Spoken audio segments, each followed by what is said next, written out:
Hi, this is जय और ये है लेक्चर 3। और इस लेक्चर में आज हम करने वाले हेड शॉट फैक्टराइजेशन को। चलिए स्टार्ट करते हैं।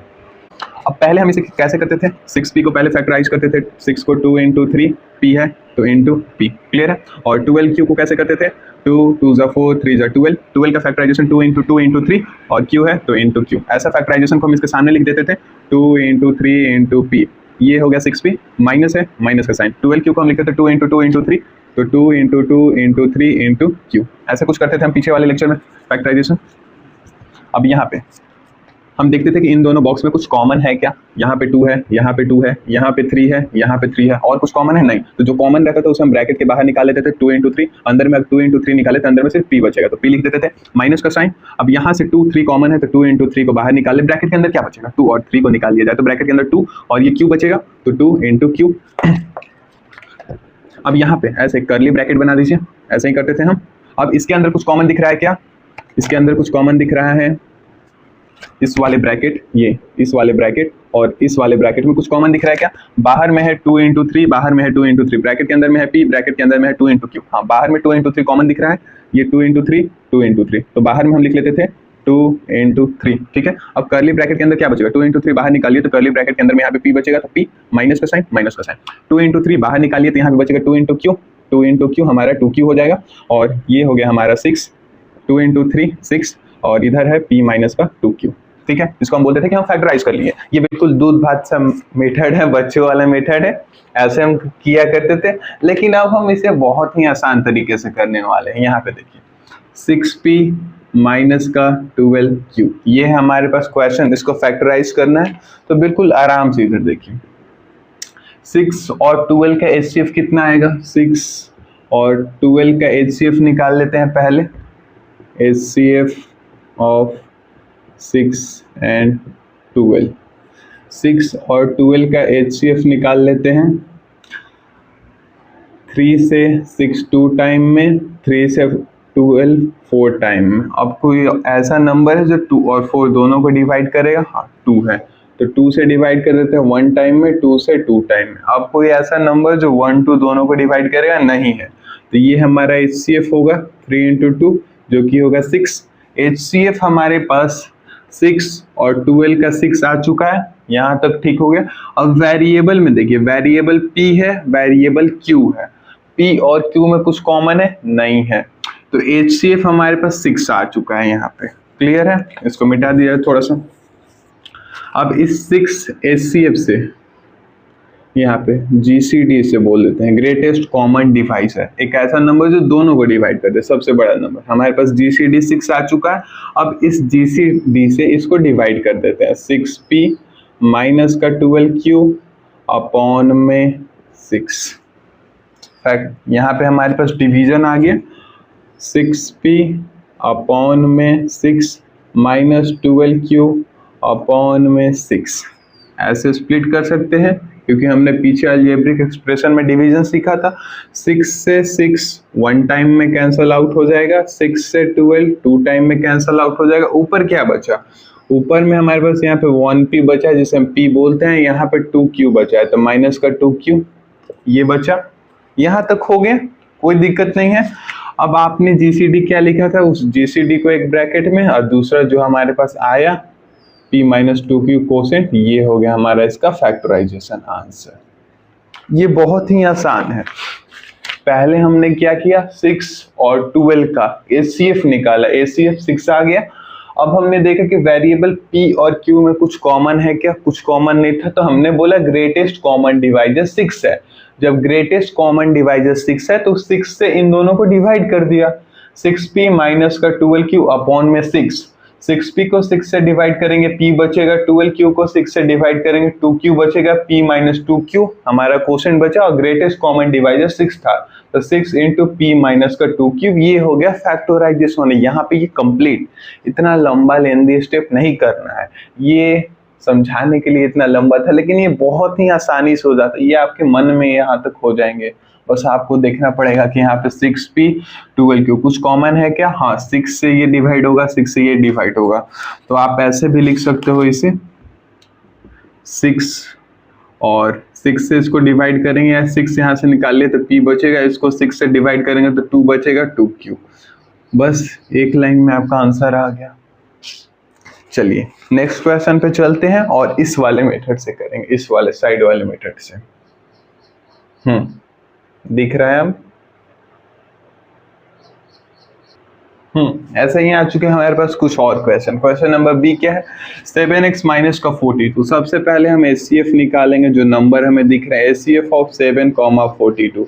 7 और 42 का HCF क्या आएगा? आप चाहो तो ऐसे HCF निकाल सकते हो।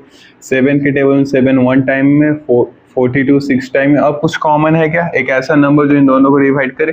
कोई नंबर ही नहीं है। तो HCF हमारे पास 7 आ चुका है, इसको हटा दिया जाए। अब HCF 7 आ गया तो GCD ग्रेटेस्ट कॉमन डिवाइजर, एक ऐसा नंबर जो इन दोनों को डिवाइड करे। और कुछ कॉमन है क्या? यहाँ पे वेरिएबल x है, यहाँ पे वेरिएबल x है ही नहीं, तो ग्रेटेस्ट कॉमन डिवाइजर हम 7 लिख देते हैं। अब इस GCD से इनको डिवाइड करना है हमें। 7x माइनस का 42 डिवाइड बाई 7, इसे हम लिख सकते हैं 7x अपॉन में 7 माइनस का 42 अपॉन में 7। यहाँ तक ठीक है। 7 से 1 टाइम में, 7 से 6 टाइम में, यहाँ पे बचा x माइनस का 6 कोसेंट और हमारा GCD था 7, तो यहाँ पे 7 लिख दिया। ये हो गया हमारा यहाँ पे आंसर। चलिए इस साइड में आते हैं। 7a² प्लस का 4a है या फिर 14a है? एक बार क्वेश्चन में चेक कर लिया जाए। 14a है। 7a² प्लस का 14a, ठीक है। तो सबसे पहला हमारा काम होगा HCF किसका? 7 40 का। HCF of 7, 40। 7 और 14 का HCF कितना है? ओहो, 7, 14। 7, 14 का HCF हमारे पास 7 ही आएगा, ठीक है। अब नेक्स्ट स्टेप में हमें क्या करना है? इसका GCD फाइंड करना है, ग्रेटेस्ट कॉमन डिवाइजर। यहाँ पे A² है, यहाँ पे A है। आराम से A² है, यहाँ पे A है। कुछ कॉमन है क्या?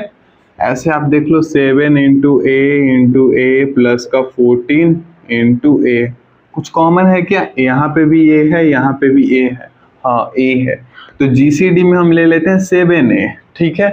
अब इस GCD से थर्ड स्टेप में हम डिवाइड करते हैं। गिवन हमारे पास जो भी एक्सप्रेशन है, 7a² प्लस का 14a अपॉन में 7a अपॉन में 7a, ठीक है। 7a² है, a से तो a² कट जाएगा, 7 से ये 7 1 टाइम में कट जाएगा। यहाँ तक ठीक है। 7 से 14 2 टाइम में कट जाएगा, a से a कट जाएगा। तो ऊपर में हमारे पास क्या बचा? आराम से देखो, ऊपर में यहाँ पे a बचा हुआ है और यहाँ पे 2 बचा हुआ है। तो हम लिख सकते हैं a प्लस का 2 जो कि कोसेंट है, और GCD है हमारे पास 7 है। अगर यहाँ पे इस डिवीजन वाले पोर्शन में किसी को दिक्कत आ रहा है तो हमारा डिवीजन का लेक्चर ऑलरेडी आ चुका है। ये जो आपके अलजेब्रिक एक्सप्रेशन एंड आइडेंटिटीज थे, उसमें हम डिवीजन ऑफ अ पॉलिनोमियल क्या होता है, डिवीजन ऑफ अ पॉलिनोमियल क्या होता है, बिल्कुल आराम से शिद्दत के साथ यह है। तो आप चाहो तो वहाँ पे पहले डिवीजन सीख लो, उसके बाद इधर आ सकते हो, वरना आप शुरू से फॉलो करते आ रहे हो तो आपको कोई दिक्कत नहीं है, आपके लिए बिल्कुल दूर बात होगा। a plus 2 into 7a, 7 into a 7a², 7a into 2 plus का 14 है, जो कि हमारा आंसर है और ये बिल्कुल करेक्ट है। चलिए चलते हैं नेक्स्ट क्वेश्चन पे। ठीक है यहाँ तक?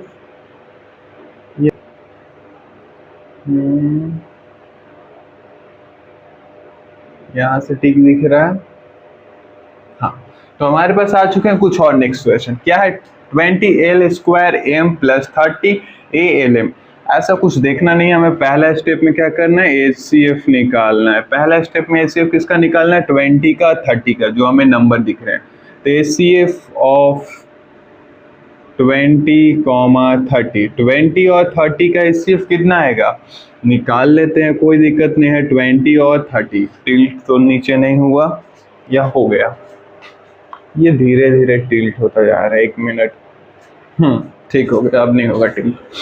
20 और 30 का HCF हम निकाल रहे थे। एक ऐसा नंबर जो इन दोनों को डिवाइड कर दे। 5 है सर, 5 के टेबल में 5 4 जा, 5 6 जा। अब एक ऐसा नंबर जो 4 6 दोनों को डिवाइड कर दे। 2 है, 2 के टेबल में 2 टाइम है, 2 के टेबल में 3 टाइम है। अब एक ऐसा नंबर जो 2 3 दोनों को डिवाइड कर दे, कोई वैसा नंबर ही नहीं है। तो हमारा HCF होगा ये 5 × 2 जो कि होगा 10। ठीक है, HCF हमने 10 निकाल लिया, तो इसे हटा दिया जाए। पहला काम HCF निकाल लिया, जो न्यूमरल पार्ट हमारे पास दिख रहा था 20 30। अब दूसरा है हमारे पास GCD फाइंड करना। GCD फाइंड करने में कुछ नहीं है, पहले तो 10 आप लिख लो जो HCF आया था। अब देखो यहाँ पे है L²M, यहाँ पे है ALM, कुछ कॉमन है क्या? ऐसे देख लो आप, 20 × L × L × M प्लस का 30 × A × L × M, कुछ कॉमन है क्या इन दोनों ब्रैकेट में? कोई ऐसा वेरिएबल है जो दोनों में है? L यहाँ पे भी है, L यहाँ पे भी है, M यहाँ पे है, M यहाँ पे है। हाँ, इन दोनों में LM कॉमन दिख रहा था, आप यहाँ पे LM लिख लो। अब हमारे पास ग्रेटेस्ट कॉमन डिवाइजर जो कि GCD है वो 10LM आ चुका है, तो लिख लेते हैं 10LM।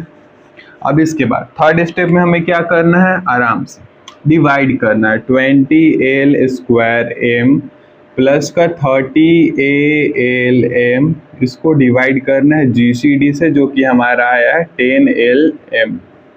यहाँ तक क्लियर है? बातें यहाँ तक ठीक है? तो चलिए यहाँ पे फोर्थ स्टेप में डिवाइड कर लेते हैं। 20L² प्लस का 30ALM अपॉन में 10LM, अपॉन में 10LM, अपॉन में 10LM, अपॉन में 10LM।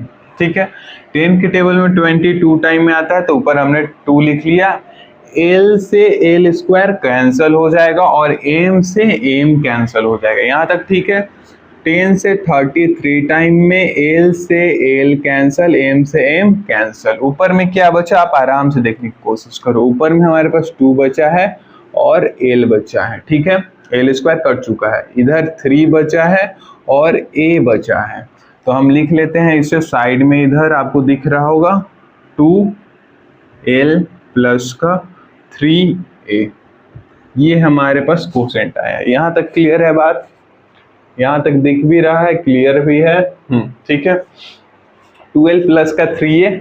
अब इसको फैक्टराइज हम करेंगे तो ये 12 प्लस का 3A जो कि हमारा कोसेंट आया है, और GCD 10LM, तो 10LM। यहाँ तक बात क्लियर है? यहाँ तक कोई डाउट? हाँ, दिख तो रहा है बिल्कुल सही। पहले स्टेप में हमने HCF निकाला 20 30 का जो कि 10 आया, GCD निकाला 10LM। वेरिएबल यहाँ पे L²M है, यहाँ पे LM है, तो दोनों में LM था, तो LM हमने यहाँ पे लिख दिया। अब थर्ड स्टेप में हमने इस अलजेब्रिक एक्सप्रेशन को GCD से डिवाइड किया। डिवाइड करने के बाद कोसेंट आया 12 प्लस का 3A, 12 प्लस का 3A कोसेंट और GCD 10LM। ये हो गया हमारा फैक्टराइजेशन इस चीज का यहाँ पे कंप्लीट। अब चलिए चलते हैं क्वेश्चन नंबर E पे, इस साइड में। तो क्वेश्चन नंबर C को हमने यहाँ पे लिख लिया है। अब चलिए वही काम करते हैं। यहाँ पे हमारे पास 3 टर्म है, उससे कोई मतलब नहीं है। 10 है, 15 है, 20 है। तो पहला काम हम HCF निकाल लेते हैं, 10 का, 15 का, 20 का। ठीक है, 10 15 20 का HCF कितना आएगा? 5 आएगा। कैसे 5 आ गया? आप निकालना चाहो तो इधर निकाल लो। 10 15 20, एक ऐसा नंबर जो इन तीनों को डिवाइड करो वो नंबर बड़ा, उन्हीं को तो बोलते हैं HCF है। 2 के टेबल में या फिर सिंपली 2 से तो डिवाइड होगा ही नहीं, तो 5 से करते हैं। 5 के टेबल में 2 टाइम है, 5 के टेबल 3 टाइम है, 5 के टेबल 4 टाइम है। अब कोई ऐसा नंबर है जो 2 3 और 4 दोनों तीनों को डिवाइड करे? कोई वैसा नंबर नहीं है, तो HCF हमारा 5 आ गया, जो कि हमने यहाँ पे 5 लिख दिया है। तो अब हमारे पास HCF 5 आ चुका है, तो हमें क्या मतलब है? GCD से। सेकेंड GCD क्या होगा? A² है, B² है, C² है, कुछ कॉमन ही नहीं दिख रहा है वेरिएबल में। यहाँ पे A है, यहाँ पे B है, यहाँ पे C है, कुछ कॉमन नहीं दिख रहा है भैया, तो 5 ही सिर्फ लिख देते हैं, काम खत्म। अब थर्ड स्टेप में हम डिवाइड करेंगे। 10A² माइनस का 15B² प्लस का 20C², इस कंप्लीट एक्सप्रेशन को डिवाइड करना है GCD, जो कि हमारे पास है 5।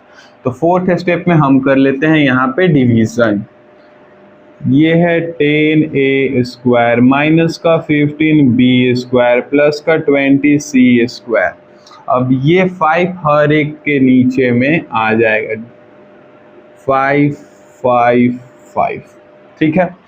5 के टेबल में 10 2 टाइम में आता है, 5 के टेबल में 15 3 टाइम में आता है, 5 के टेबल में 20 4 टाइम में आता है। तो कोसेंट क्या बचा, ऊपर में 2 बचा है, a स्क्वायर बचा है, तो 2a स्क्वायर लिख सकते हैं, 3 बचा है, b स्क्वायर बचा है, तो माइनस का 3b स्क्वायर लिख सकते हैं, प्लस है 4 बचा है, c स्क्वायर बचा है, तो लिख सकते हैं 4c स्क्वायर।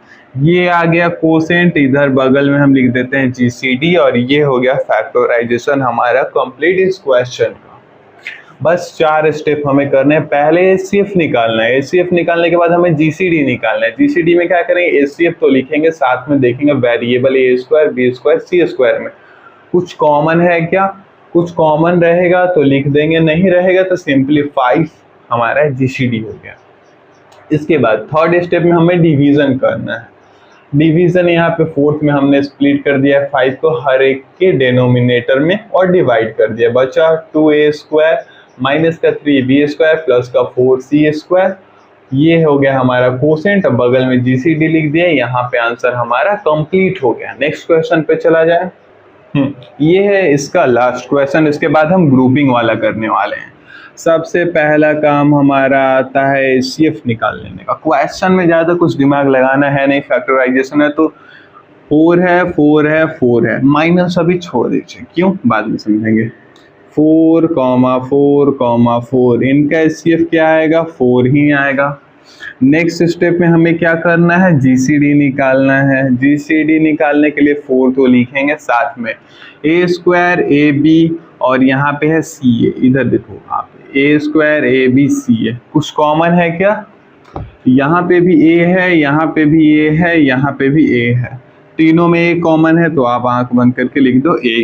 थर्ड स्टेप में क्या करते हैं, गिवन को डिवाइड कर देते हैं GCD से, तो माइनस का 4a स्क्वायर प्लस का 4ab माइनस का 4ca, इस कंप्लीट चीज को डिवाइड करेंगे हम 4a से, डिवाइड करते हैं। फोर्थ स्टेप माइनस का 4a स्क्वायर प्लस का 4ab माइनस का 4ca, अब इसको डिवाइड करना है 4a से 4a से 4a से, ठीक है। इसको एक और मेथड से करेंगे, लेकिन इसके बाद 4a से a स्क्वायर कैंसिल हो जाएगा, 4 से 4 कैंसिल हो जाएगा, a से a स्क्वायर कैंसिल हुआ, 4 से 4 कैंसिल हुआ, 4 से 4, a से a, 4 से 4, a से a, ऊपर में क्या बचा, यहाँ पे माइनस है a है तो माइनस a लिख लेते हैं, प्लस का b है तो प्लस का b लिख लेते हैं, माइनस का c है माइनस का c लिख लेते हैं। ये आ गया हमारे पास minus a plus b minus c quotient, और हमारे पास GCD है 4a, तो 4a ये हो गया यहाँ पे आंसर। यहाँ तक ठीक है बात, जो पहले सीखते आ रहे थे, सबसे पहले नंबर का HCF, उसके बाद GCD के बाद डिवीजन करेंगे कोसेंट, और GCD 2 हो गया फैक्टर इस गिवन अलजेब्रिक एक्सप्रेशन का, ठीक है। अब इसे दूसरे तरीके से कैसे कर सकते हैं, ये बिल्कुल दूर बात क्वेश्चन है, हालांकि इसमें ये नहीं करना चाहिए था, लेकिन हमने सीख रहे हैं इसलिए कर लिया। यहाँ पे माइनस 4a स्क्वायर प्लस का 4ab माइनस का 4ca, आपको देखने ही से समझ में आ रहा है कि तीनों में आपका 4 कॉमन है, तो 4 तो आप बाहर लिख दोगे। अब अंदर और देखो कुछ कॉमन दिख रहा है क्या, यहाँ पे a स्क्वायर है, ab है, a है, तो a भी कॉमन दिख रहा है, तो 4a बाहर में लिख लेते हैं।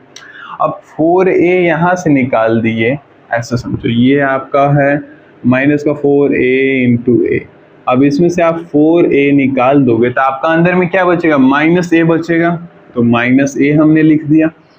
अब यहाँ से 4a को निकाल दिए तो क्या बचा, 4a को निकाल दिए तो आपका बचा b, तो प्लस का b, 4a को निकाल दिए तो क्या दिख रहा है आपको, माइनस का c,